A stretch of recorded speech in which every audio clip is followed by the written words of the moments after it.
En pleno año 2026, Costa Rica está retomando la Guerra Fría, porque hoy el presidente de la República, Rodrigo Chávez, vuelve a marcar la agenda de lo que tenemos que hablar y discutir en Costa Rica, cerrando la embajada de Cuba y expulsando diplomáticos. Y la justificación no tiene nada que ver con política exterior. Habló de limpiar el hemisferio de comunistas. Linda palabra limpiar para un aprendiz de fascista. Es decir, pura propaganda ideológica que le dicta Estados Unidos a los gobiernos que justamente fueron a la reunioncita en Miami llamada Escudo Democrático. Estamos devolviéndonos unos 56 años más o menos cuando Costa Rica todavía prohibía la inscripción, por ejemplo, de partidos comunistas para las elecciones nacionales. Y aquí viene la gran hipocresía, porque Chávez, con la presencia de la presidenta electa Laura Fernández, señaló a Cuba por el deterioro de los derechos humanos y con esto justificó romper las relaciones con la isla. Pero es extraño que en la ecuación de Costa Rica en este momento no existe para nada el embargo que Estados Unidos ha hecho contra Cuba históricamente y que tiene décadas de golpear al pueblo cubano, limitando su desarrollo económico y que ha sido condenado año tras año por la ONU, con el voto de Costa Rica incluido.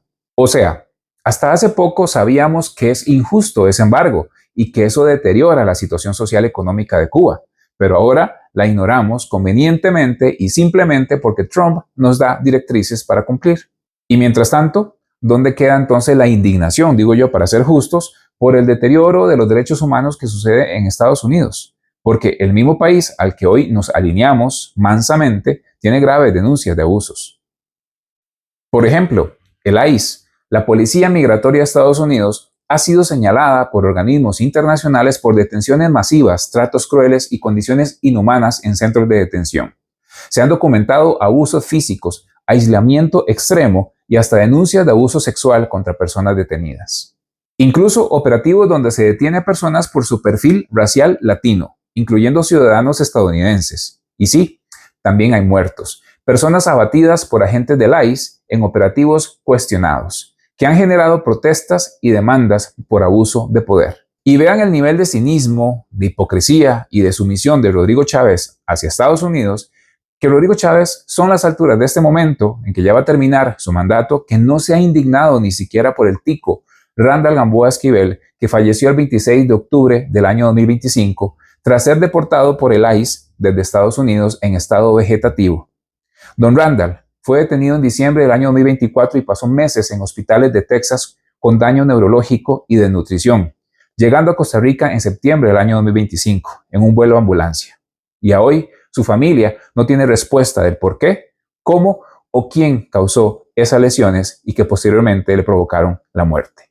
Entonces, ¿por qué no rompemos relaciones diplomáticas con Estados Unidos, que por ejemplo también recientemente asesinó a 170 niñas iraníes por error de coordenadas y que patrocina y apoya el genocidio en Palestina?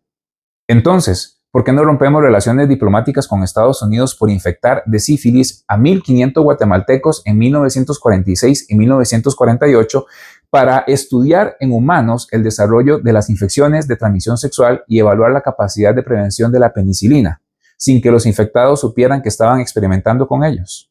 Entonces, ¿por qué no rompemos relaciones con Estados Unidos por gestar el Plan Cóndor y apoyar en los 70 dictaduras autoritarias de derecha en Sudamérica, instalando líderes títeres y orquestando golpes de Estado que ocasionaron entre 60.000 y 80.000 muertes y más de 400.000 presos políticos?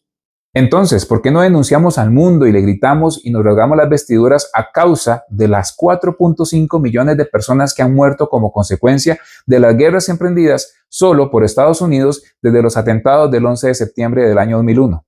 ¿Por qué será que no hay discursos encendidos de borracho de cantina contra todas estas violaciones de derechos humanos? Y eso que me faltó citar miles más. ¿Será porque esto no se trata de principios ni de derechos humanos, sino de una narrativa populista y órdenes que vienen desde el norte?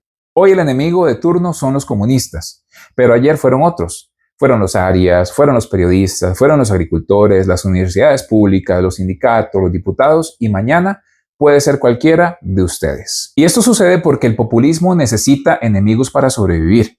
El populismo necesita dividir al pueblo. ¿Y para qué?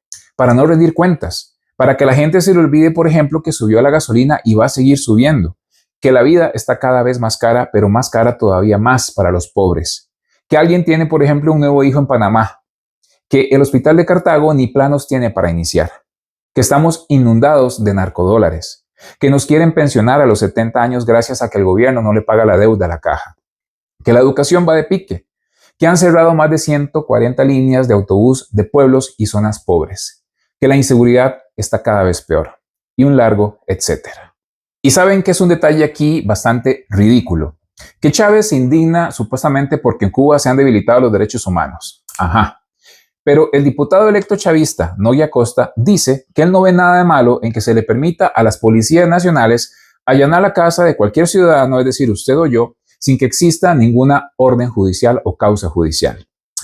Yo creo que ni la Gestapo se atrevió a tanto. Y si le sumamos que quieren también restringir las garantías individuales, yo no sé por qué estamos criticando a Cuba si estamos yendo por un camino bastante débil en derechos humanos.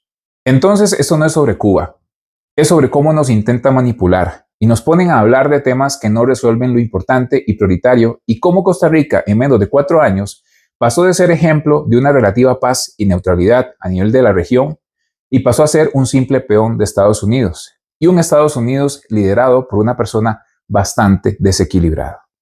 Y para los fanáticos mediocres, que siempre tratan de simplificar las cosas y que a lo mejor van a salir a repetir la falacia del hombre de paja y decirme a mí que entonces me vaya a vivir a Cuba, debo decirles que criticar abusos del capitalismo no nos obliga a mudarnos de otro país, igual que criticar un gobierno de derecha no nos obliga a irnos del país, como varios diputados chavistas ya lo han querido decir o lo quieren hacer.